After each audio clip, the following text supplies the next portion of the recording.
शव यात्रा। अमरपुर नाम के एक गांव में विमल हलवाई अपने 2 छोटे बच्चों और बीवी के साथ रहता है। विमल की पत्नी ज्योति भूत प्रेत जादू टोने में बहुत माना करती थी। इसका बिल्कुल विपरीत विमल इन चीजों को दक्यानुसी माना करता था। रोज की तरह विमल अपने मिठाई की दुकान जाने के लिए निकलने की हड़बड़ी में होता है। मैं निकलता हूँ ज्योति, देरी हो जाएगी, दुकान भी खोलनी है मुझे। अजी ध्यान से, आज अमावस्या है। रास्ते में कोई कपड़ा या कुछ भी गिरा हो तो उसे लांग मत दीजिएगा, बगल से चले जाइएगा। अरे ऐसे तो तुम मुझे पागल ही कर दोगी क्या? हाँ, मैं नीचे देखकर चलूं कि सामने से कोई गाड़ी घोड़ा आकर मेरे ऊपर से चला जाए? दोनों हालत में तो मेरी ही मौत है। अरे क्यों सुबह सुबह इतनी अपसुगनी बातें कह रहे हो जी? मेरे गांव में तो ऐसा आंखों के सामने होता हुआ देखा है मैंने, इसीलिए कहती हूँ, वरना मुझे क्या, पड़ोसी को तो नहीं कहना चाहती मैं। पति हैं आप मेरे, इसलिए बोल रही हूँ। विमल अपनी मिठाई की दुकान चला जाता है। दुकान पर पहले से ही ग्राहकों की लंबी लाइन लगी हुई थी। ये लो, वहाँ ज्योति अमावस्या को लेकर परेशान है और आज तो हमेशा से ज्यादा ही लंबी लाइन लगी पड़ी है। अच्छी खासी बिक्री होगी आज। विमल दुकान खोलता है। एक के बाद एक ग्राहक उसकी दुकान पर मिठाई ले रहे होते हैं। तभी गांव की एक बूढ़ी औरत विमल से कहती है, जिस तेजी से बिक्री हो रही है, कहीं किसी की नजर ना लग जाए, नींबू मिर्ची टांग ले। अरे क्या चाची तुम भी, ये सब नजर बजर कुछ नहीं होता है। कैसे लोग हैं मेरे आसपास। अपनी दुकान से शाम को विमल हंसते कूदते वापस घर आता है। हाँ, आज तो अच्छी खासी बिक्री हुई है। एक महीने में जितनी बिक्री होती है, एक ही दिन में आज उतने पैसे कमा लिए मैंने। ये तो बहुत अच्छा हुआ जी, आज ही घर की नजर उतारी है मैंने। बिक्री तो अच्छी होनी ही थी। अच्छा, तुम खाना लगा दो, सारा माल बिक चुका है। मुझे शहर जाना होगा, कुछ चीजों की जरूरत पड़ेगी। रात भर मिठाई बनाऊंगा, तब जाकर कल सुबह दुकान खोल पाऊंगा। खाना खाकर विमल शहर जाने के लिए निकल पड़ता है। सुनिए जी, ध्यान से जाइएगा। चौरस्ते पर किसी जादू टोने की चीज पर पैर मत रख दीजिएगा। हे भगवान, हद हो गई ज्योति, ये तो मैं जा रहा हूँ। विमल गुस्से से शहर जाने निकल पड़ता है। रात का काला घना अंधेरा, चांद की एक भी किरण ना होने के कारण अंधेरे में कुछ भी देख पाना मुश्किल था। जंगल के बीच के एक अधकच्चे रास्ते से विमल जा रहा होता है। चारों तरफ गुफ अंधेरा और सन्नाटा सुनाई दे रहा था, और सुनाई दे रही थी विमल के पैर के नीचे आ रहे सूखे पत्तों की आवाजें। तभी अचानक दूर से उसे कुछ आवाजें सुनाई देती है। अरे, ये इतनी रात को जंगल के रास्ते कौन जा रहा है? शायद कोई टोली होगी।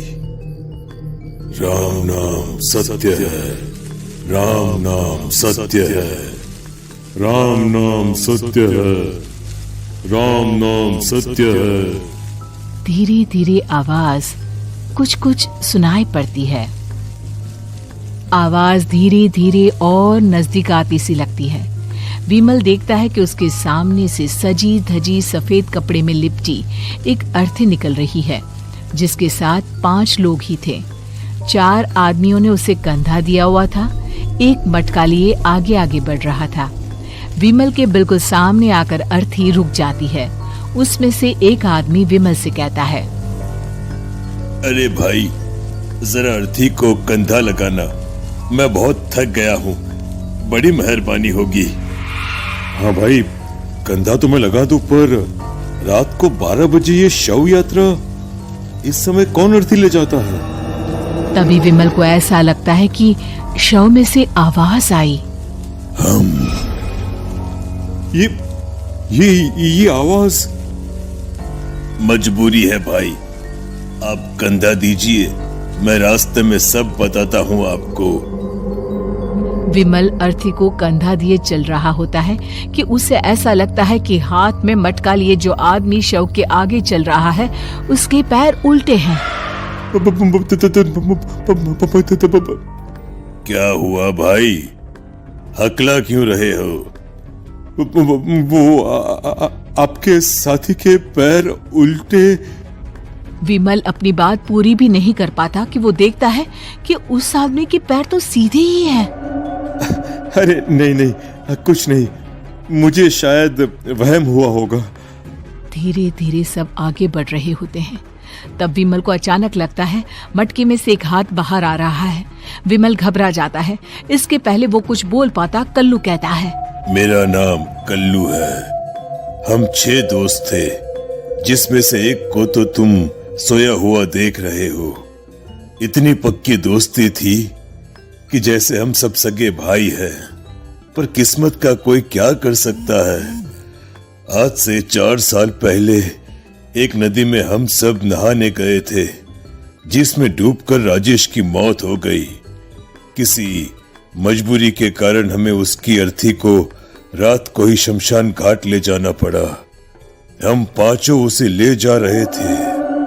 4 साल पहले आप 5 में मैं कुछ समझा नहीं। मंकू अपनी गर्दन पीछे घुमाकर अपनी आंखें बड़ी बड़ी कर विमल से कहता है, अरे भाई, पूरी कहानी खत्म होने दो, फिर बीच में बोल लेना, ठीक है? तभी रास्ते में एक हादसे में अपने दोस्त के साथ हम सभी मर गए। वो सामने देखो, हमारा दोस्त। विमल सामने देखता है। उसे दिखता है कि एक ऐसा आदमी जिसका शरीर कई जन्मों से पानी के अंदर रहने के कारण सफेद पड़ गया है। उसकी आंखें बाहर की ओर निकली हुई थी। फिर ये अर्थी किसकी है? अर्थी के साथ के लोग अर्थी को नीचे रखते हुए एक साथ विमल की ओर देखते हुए कहते हैं, तुम खुद ही देख लो। विमल शव पर से सफेद कपड़ा हटाता है। शव की जगह खुद को ही देखकर विमल के होश उड़ जाते हैं। वो शव विमल की ही थी। पलक झपकते ही विमल उस अर्थी की जगह पर होता है। 6 के 6 दोस्त उसी तरह अर्थी को उठाकर चलने लग जाते हैं। राम नाम सत्य है। राम नाम सत्य है। राम नाम सत्य है।